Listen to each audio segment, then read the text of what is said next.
এ মুসলমান, আমার নবীর চোখ মুবারকে পানি, কিন্তু ঠোঁট মুবারকে তাবাসসুমা মুস্কি হাসি। এবার বলেন, আমার নবীর কান্না, আমার নবীর হাসি, এই দুইটার মধ্যে দুইটা হাকিকত আছে না নাই? কথা কয় না, হাকিকত আছে না নাই?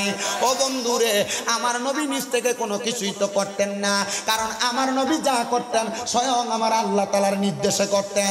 আবার নবী যখন যা করতেন, আমার আল্লাহ তাআলা নবীর কর্মটারে উম্মতের জন্য ধর্ম হিসেবে রূপান্তরিত করে দিয়েছেন। এ মুসলমান ইমানদার, সাহাবায়ে কেরাম ডাক দিয়ে কই, ইয়া রাসূলুল্লাহ, ও গো মায়ার নবী গো, ও গো দয়ার নবী, রাহমাতুল লিল আলামিন নবীজি, বেঈমান তো কষ্ট পায় মরবো গো নবী, তাইলে ইমানদার কেমনে মরব? আমার নবীজি তিরমিজি শরীফের হাদিস শরীফ পড়ে দেখলাম, নবী আমার কই, উম্মত, ইমানদারের কাছে আজরাইল আইবো 4 বার, কিন্তু 4 বার রূহ কবজ করতে পারতো না। ও বন্ধুরে, জানেননি কেন পারতো না?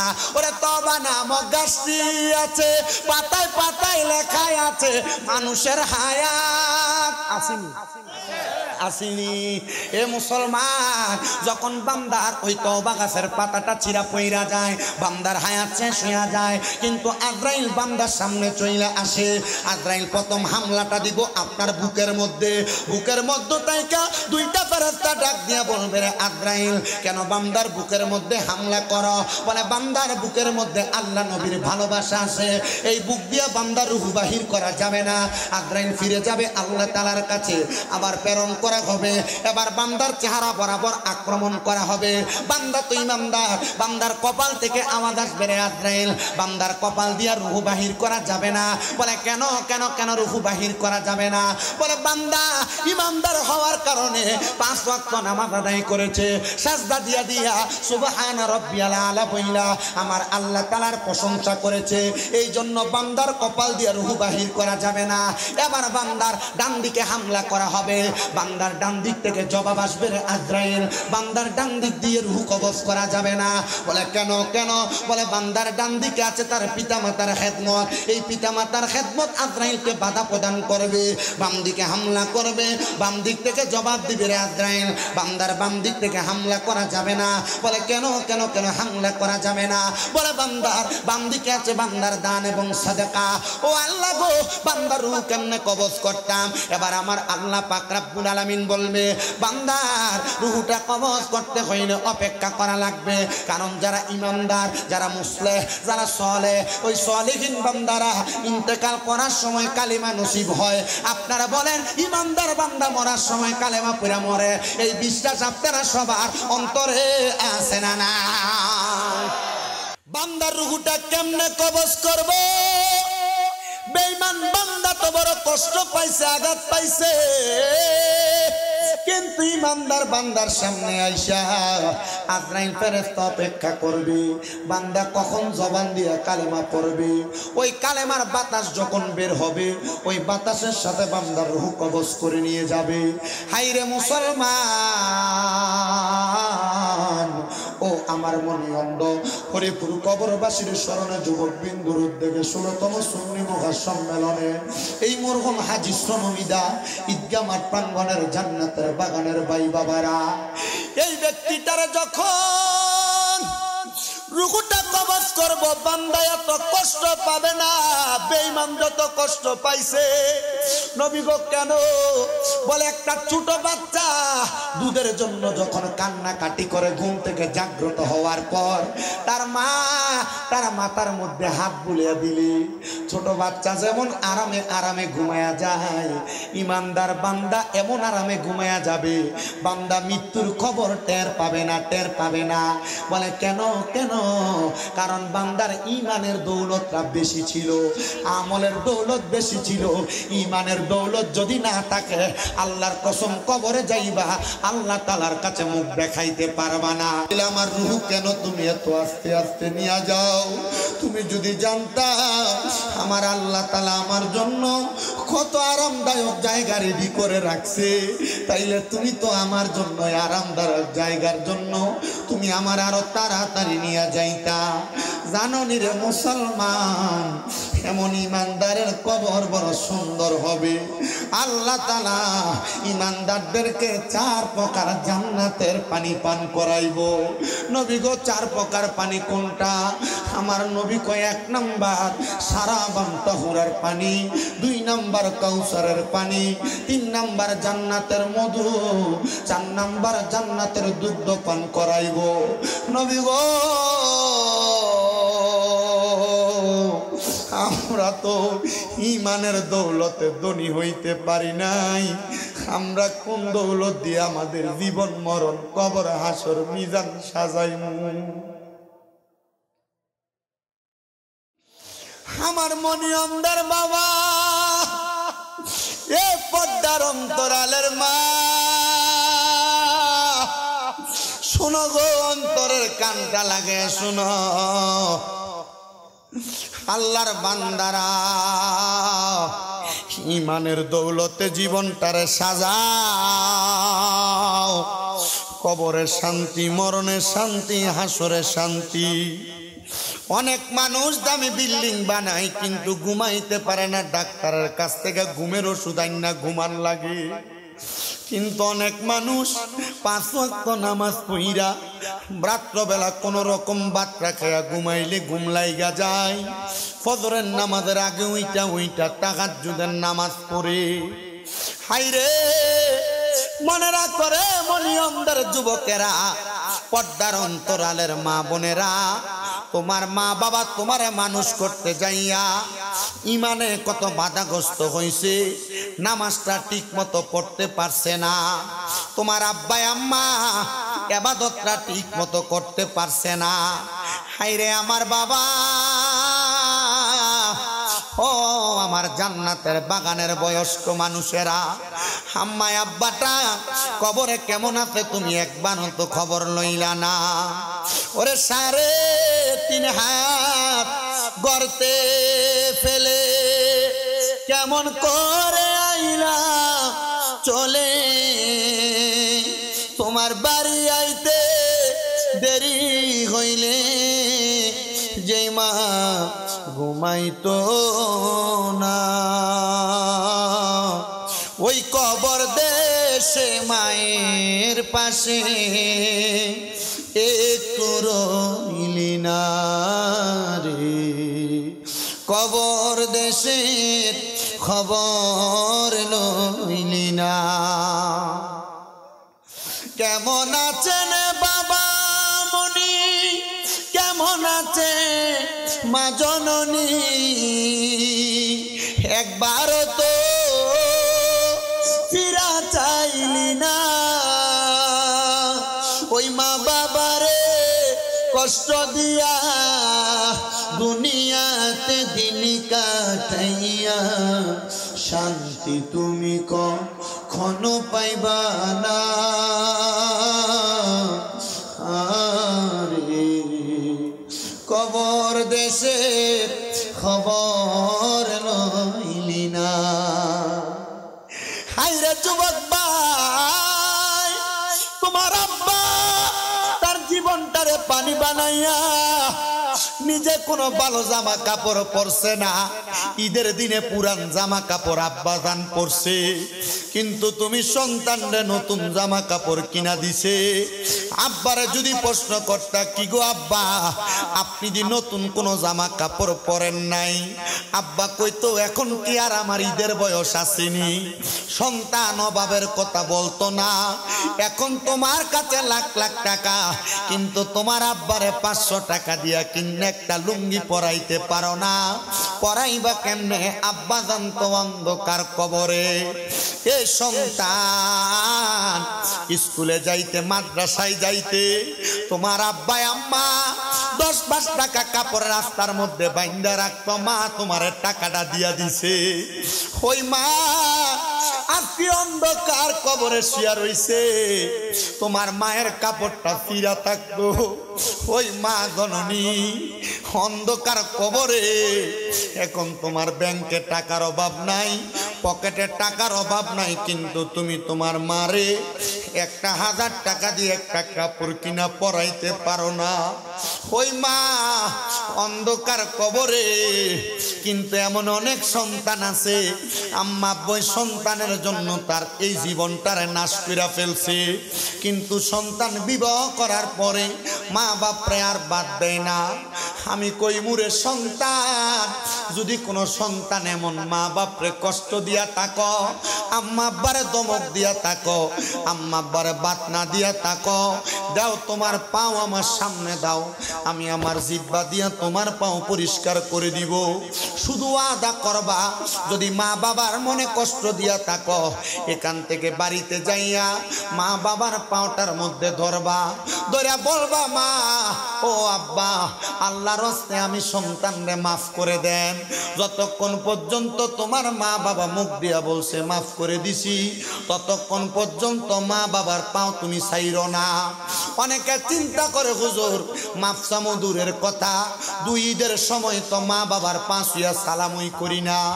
আমি বলবো রে মনিয়মদের যুবক ভাই, মুরব্বী বাবা, মা বাবার পা ছুঁয়া সালাম করো না। আর আল্লাহর নবী তো এমনও শিখাইছে রে সাহাবায়ে কেরাম, আম্মা আব্বার কদমে চুমা দিলে আল্লাহর জান্নাতের চৌকাটে চুমা দেওয়ার সওয়াব পাইবা।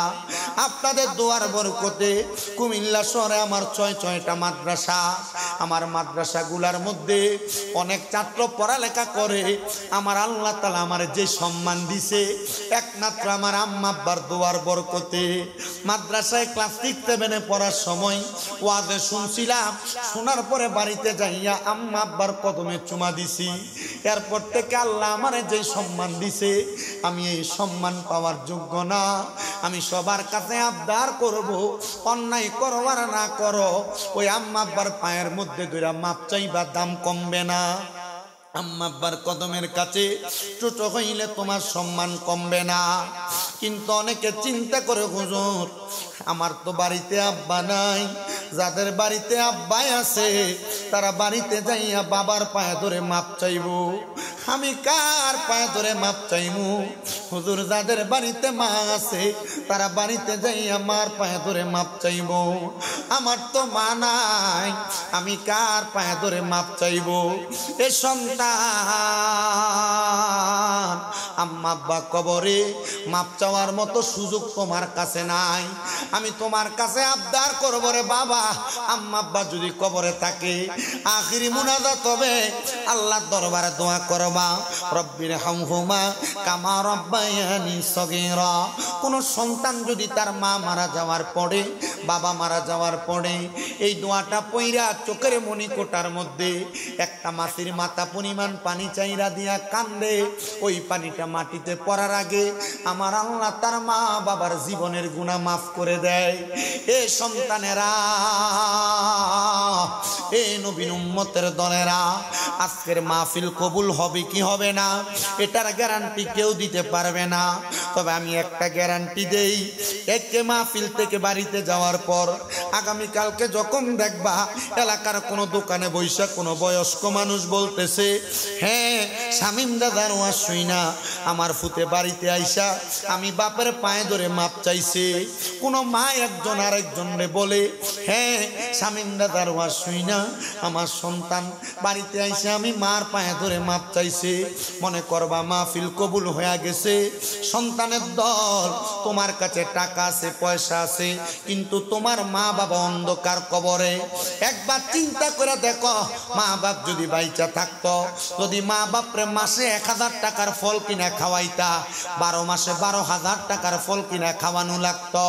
এই সন্তানের দলেরা, আম্মা আব্বা যদি বাইচা থাকতো, সুস্থ থাকতো, যদি মাসে 2000 টাকার ওষুধ খরচ লাগতো, 12 মাসে তোমার 24,000 টাকা ওষুধ খরচ লাগতো।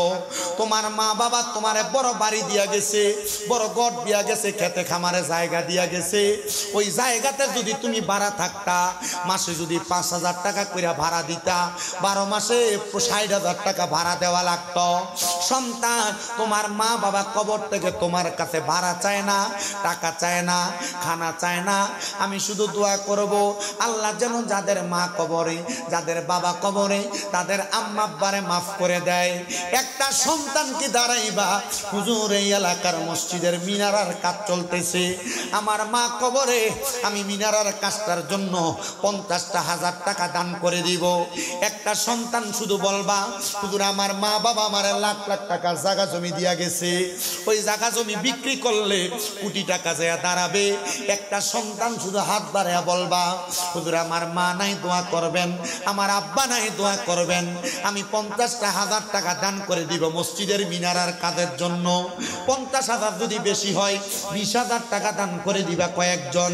এক নাম্বার কে দিবে 20,000 টাকা, হুজুর আমার মাটার জন্য কাজ করে দোয়া কইরেন, আমার আব্বার জন্য দোয়া কইরেন, আমি আমার আম্মা আব্বার কবরের মধ্যে জান্নাতি নাজ নিয়ামতের ব্যবস্থা করতে চাই। দমে দমে দফর না আল্লাহ আল্লাহ, দমে দমে মারহাবা আল্লাহ আল্লাহ। দমের উপর বাড়িঘর দম চাপিলে সবই পর, দমের উপর বাড়িঘর দম চাপিলে সবই পর, দমে দমে তালাশ করো কে আছে আপন, মাশাআল্লাহ আল্লাহ আল্লাহ। দমে দমে মারহাবা আল্লাহ আল্লাহ। কেবা তোমার বইনো ভাই সঙ্গের সাথী কেহ নাই, কেবা তোমার বইনো ভাই সঙ্গের সাথী কেহ নাই, পরকালে যাইবার বেলা কাউরে পাইবা না, মারহাবা আল্লাহ আল্লাহ। দমে দমে মারহাবা আল্লাহ আল্লাহ। ও মাহবুব মাওলা রে আমি কি নাম লইয়া ডাকবো তোমারে, মারহাবা আল্লাহ আল্লাহ। জবানটা কইলা আল্লাহকে স্মরণ নাই। ও মাহবুব মাওলা রে আমি কি নাম লইয়া ডাকবো তোমারে, মারহাবা আল্লাহ আল্লাহ। কি নাম লইয়া ডাকলে তোমায় তোরাই লইবা বান্দারে, আমি কি নাম লইয়া ডাকবো তোমারে, মারহাবা আল্লাহ আল্লাহ।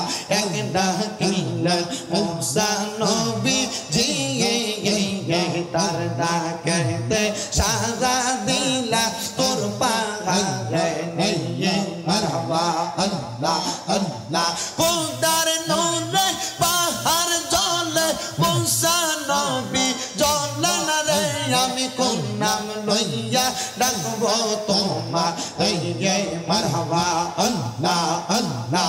ও মাহবুব মাওলা রে আমি কোন নাম লইয়া ডাকবো তোমারে, মারহাবা আল্লাহ আল্লাহ। আজ ডাকলা ইব্রাহিম নবী ওনার ডাকে সারা দিলা আগুনে ফেলে, মারহাবা আল্লাহ আল্লাহ। আগুন হইল ফুল বাগিচা নবী তো জ্বলে না রে, আমি কোন নাম লইয়া ডাকবো তোমারে, মারহাবা আল্লাহ আল্লাহ। কদম ডালে বৈশা দয়া বাজারা নামের বাগাসে, মারহাবা আল্লাহ আল্লাহ। সুর শুনিয়া পাগল হইয়া সুইটা সুইটা আসে মুর্শিদ, আমার মুর্শিদ দয়া তোমারে দেখিবা আর মনে লয়, মারহাবা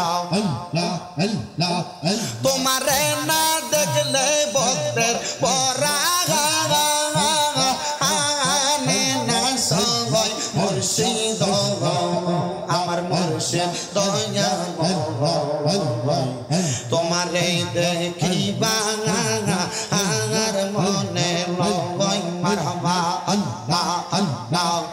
এত ভালো বাসা দয়াল গো, দয়াল কেমনে বইলা গেলি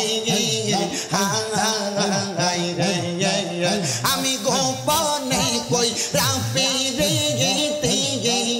এখন বাসি নয় চলে দয়াল গো, আমার অন্তরেতে চলে গই গইয়া মারহাবা আল্লাহ আল্লাহ মুর্শিদ রে তোর প্রেম জানা আমার অন্তর পইরা কালা মুর্শিদ গো আমার অন্তরেতে গলে গইয়া গইয়া মারহাবা আল্লাহ আল্লাহ কে বানা জানে পীরে গীতি দয়াল জানি আমি পদম দয়াল গো আমার অন্তরেতে গইয়া গইয়া গলে মারহাবা আল্লাহ আল্লাহ ববে আঙার নাই রে দঙ্গল ববে আঙার নাই রে দঙ্গল মুশকিল কুশার নাম নয় করিয়া যত ববে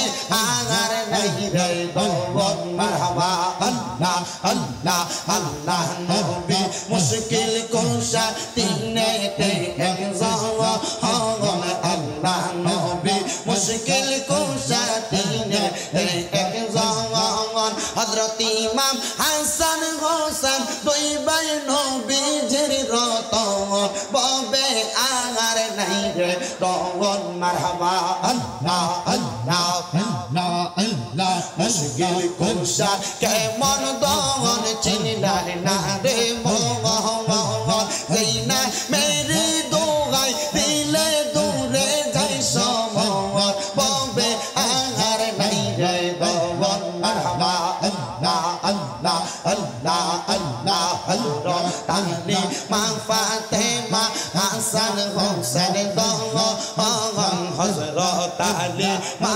ফাতেমা হাসান হোসেন দঙ্গল মাওলা আলী মুশকিল কুশা নবীজির রতন ববে আঙার নাই রে দঙ্গল মারহাবা আল্লাহ আল্লাহ আল্লাহ আল্লাহ আই বড় পীর আব্দুল কাদের আউলিয়ার শিরোমণি আই বড় পীর আব্দুল কাদের আউলিয়ার শিরোমণি মারহাবা আল্লাহ আল্লাহ তোমার ওই নামের গুণে তোমার ওই নামের গুণে আগুন হইয়া যাই পানি আই বড় পীর আব্দুল কাদের আউলিয়ার শিরোমণি মারহাবা আল্লাহ আল্লাহ আল্লাহ আল্লাহ আল্লাহ লা ইলাহা ইল্লাল্লাহু মুহাম্মাদুর রাসূলুল্লাহ সাল্লাল্লাহু আলাইহি ওয়াসাল্লাম সবাই পড়ি আলহামদুলিল্লাহ ওরে সাদা মার্কিন কাপড় আমায় সাদা মার্কিন কাপড় আমায় দিও রে পরায়া আমার জায়গা হবে নি আমার জায়গা হবে নি আমার মরা লাশের নাইগা মসজিদের পাশে আমার মসজিদের পাশে আমার কবর দিও কইরা আমার জায়গা হবে নি এলাকাবাসী রে আমি যেদিন যাব মারা দুনিয়া ছাড়িয়া ভাই বন্ধু আত্মীয় স্বজন যাবে রে ভুলিয়া ওরে তোমরা রে তোমার মাঝে শরীক রাখিও করিয়া আমার জায়গা হবে নি আমার জায়গা হবে নি আমার মরা লাশের নাইগা মসজিদের পাশে আমার কবর দিও কইরা আমার জায়গা হবে নি আল্লাহ তাআলা প্রত্যেককে এমন একটা কবরের ঘরে জায়গা করে দিক যে কবরটা জান্নাতের আলা মাকাম হয়ে যায়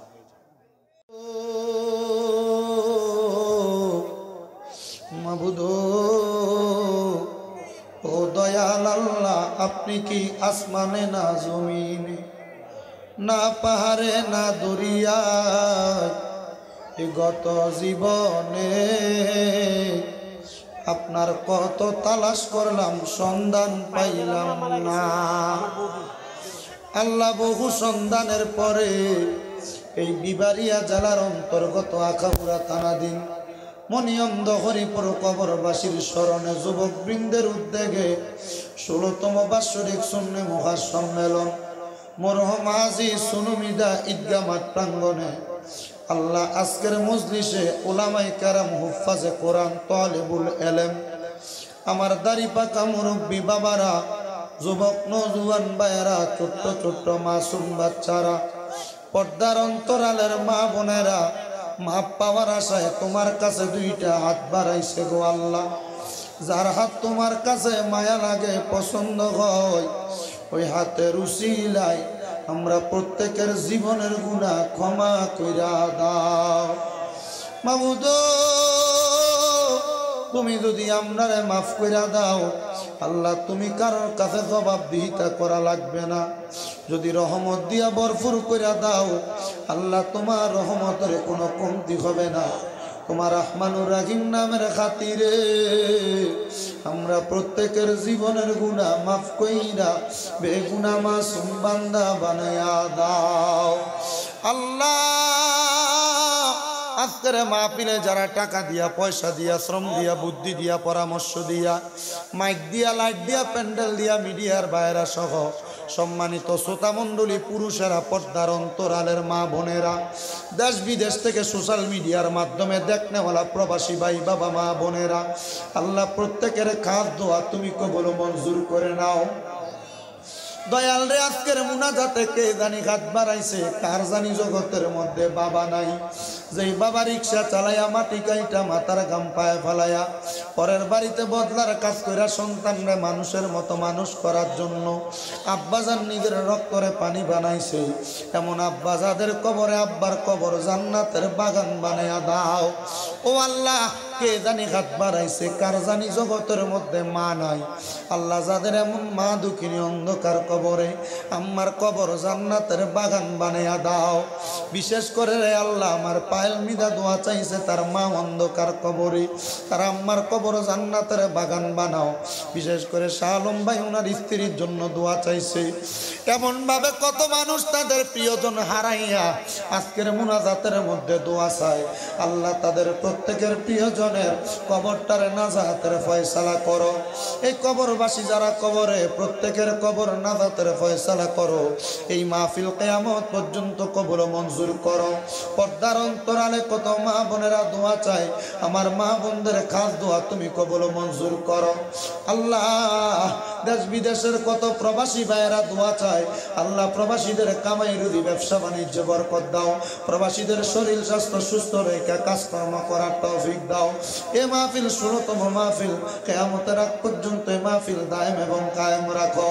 এই মনিয়ন্দ হরিপুরের প্রবাসী বিন্দু সবার জন্য মাপ চাই, দোয়া চাই আল্লাহ। প্রত্যেকের খাস দোয়াগুলো কবুল মঞ্জুর কইরা আমরার প্রত্যেকের মরণের আগে বারবার মক্কা মদিনা তাওয়াফ জিয়ারত নসিব করাইয়ান, আর আখিরি জবানে মধুর কালেমা পড়াইয়া দিয়েন লা ইলাহা ইল্লাল্লাহু মুহাম্মাদুর রাসূলুল্লাহ সাল্লাল্লাহু আলাইহি ওয়াসাল্লাম। আসসালামু আলাইকুম ওয়া রাহমাতুল্লাহ। বহুত বয়ান হয়েছে।